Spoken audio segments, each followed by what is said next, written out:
තැපැල් සේවා නිලධාරී තනතුර සඳහා තරඟ විභාගයේදී අහන්නට පුළුවන් කියලා අපේක්ෂිත සාමාන්‍ය දැනීම ප්‍රශ්න කිහිපයක් අපි සාකච්ඡා කරමු. ශ්‍රී ලංකාවේ තැපැල් දෙපාර්තමේන්තුව ආරම්භ වූ වසර 1798 වර්ෂයේ ඒ වගේම ප්‍රථම වරට තැපැල් කාර්යාලය පිහිටුවා ඇත්තේ 1815 වර්ෂයේ. එහි දැක්ම වන්නේ නව්‍යකරණය වූ බහුවිධ සේවා සැපීම තුළින් විශිෂ්ටතම සබඳතා සහකරු වීමයි.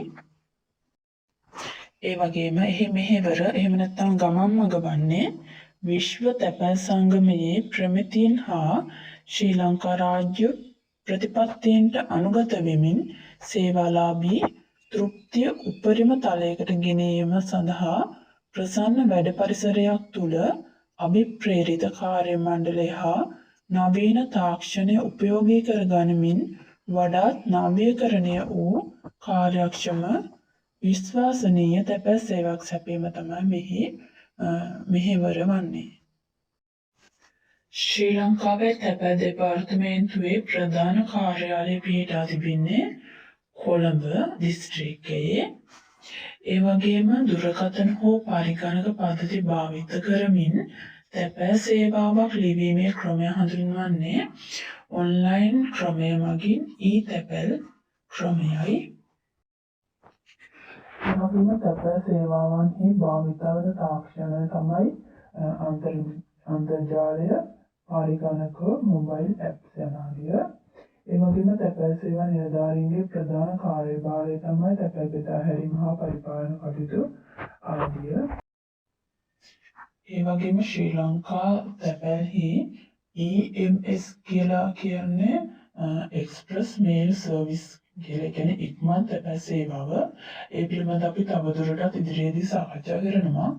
ඒ වගේම තැපැල් සේවාවන් සඳහා භාවිත වන මුද්‍රණ මණ්ඩලයේ නම තමයි ශ්‍රී ලංකා ගවර්න්මන්ට් ප්‍රින්ටිං ඩිපාර්ට්මන්ට් එක. තැපැල් සේවාවන්ට අදාළ නීතිමය බලධාරී දෙපාර්තමේන්තුව වන්නේ රෙජිස්ට්‍රාර් ජෙනරල් ඩිපාර්ට්මන්ට් එක. ඒ වගේම තැපැල් සේවාවේ පෝස්ටල් කෝඩ් කියලා හඳුන්වන්නේ තැපැල් ලිපිනයන් පහසු කිරීම සඳහා යොදා ගන්නා කේත අංකයයි. සිංහල, දෙමළ, ඉංග්‍රීසි යන භාෂාවන් තැපැල් සේවාවේ වැඩි වශයෙන් භාවිත වන භාෂාවන් වෙනවා. ඒ වගේම තැපැල් සේවා නිලධාරීන්ට ලබා දෙන පුහුණු වැඩසටහන් තමයි සම්බන්ධිත පරිපාලන හා තාක්ෂණික පුහුණු වැඩසටහන්. තැපැල් සේවාවේ රෙජිස්ටර්ඩ් මේල් කියලා කියන්නේ සුරක්ෂිත තැපැල් සේවාවක් සඳහා ලියාපදිංචි කිරීම. ඒ වගේම ශ්‍රී ලංකා තැපැල්හි සේවකයන්ගේ අයිතිවාසිකම් වන්නේ වැටුප්, නිවාඩු, සෞඛ්‍ය සහන යන අයිතිවාසිකම්. තැපැල් සේවා දෙපාර්තමේන්තුවේ ප්‍රධාන ආයතනය වන්නේ ශ්‍රී ලංකා පෝස්ටල් ඩිපාර්ට්මන්ට් එක. ඒ වගේම තැපැල් බෙදා හැරීම හා ලේඛන කළමනාකරණය යන ආදිය තමයි තැපැල් සේවා නිලධාරීන්ගේ ප්‍රධාන වගකීම වන්නේ.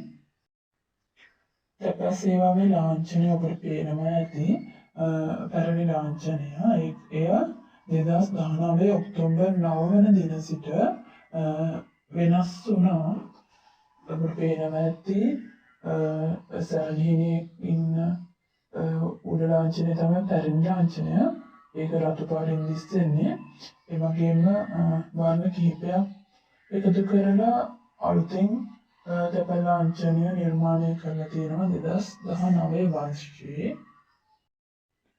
ශ්‍රී ලංකාවේ තැපැල් වෙතින් සැපයන මුළු සේවා වන්නේ පොත්, ලිපි, ඒ වගේම පාර්සල්, මුදල් ගනුදෙනු යන ආදිය. ඒ වගේම තැපැල් සේවා නිලධාරීන්ට අදාළ ප්‍රධාන නීති තමයි ප්‍රධාන නීති දෙකක් තියෙනවා. තැපැල් නීති හා සේවක නීති. තැපැල් සේවා නිලධාරීන්ගේ වැටුප සේවය කරන අවුරුදු 90 හා ශ්‍රේණිය 90 ගණනය කරනවා. ඒ වගේම තැපැල් සේවාවන්ට අදාළ පරිපාලන මට්ටම් තමයි ජාතික, පළාත්, දිස්ත්‍රික් හා ගම්මාන මට්ටම. තැපැල් සේවාවේ EMS ඒ කියන්නේ එක්ස්ප්‍රස් මෙයිල් සර්විස් කියලා කියන්නේ ඉක්මනින් ආරක්ෂිත හා පූර්ණ තැපැල් සේවාවක් වන අතර ලිපි හා පාර්සල් ඉක්මනින් ගමන් කරන සේවාවක් විදිහට මෙය හඳුන්වන්න පුළුවන්. EMS සේවාවේ විශේෂාංග තමයි ඉක්මන් ගමනාගමනය, අන්තර්ජාතික සේවාව හා බෙදා හැරීමේ නිර්වද්‍යතාවය අනේවා. අපිට ඒවම මේකේ තිබෙන වාසි විදිහට ගන්න පුළුවන්.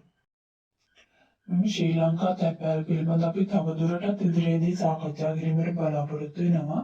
ඒ වගේම තවදුරටත් වීඩියෝ එකතු කරනවා. ඒ හින්දා අපේ channel එක subscribe කරලා තියාගන්න.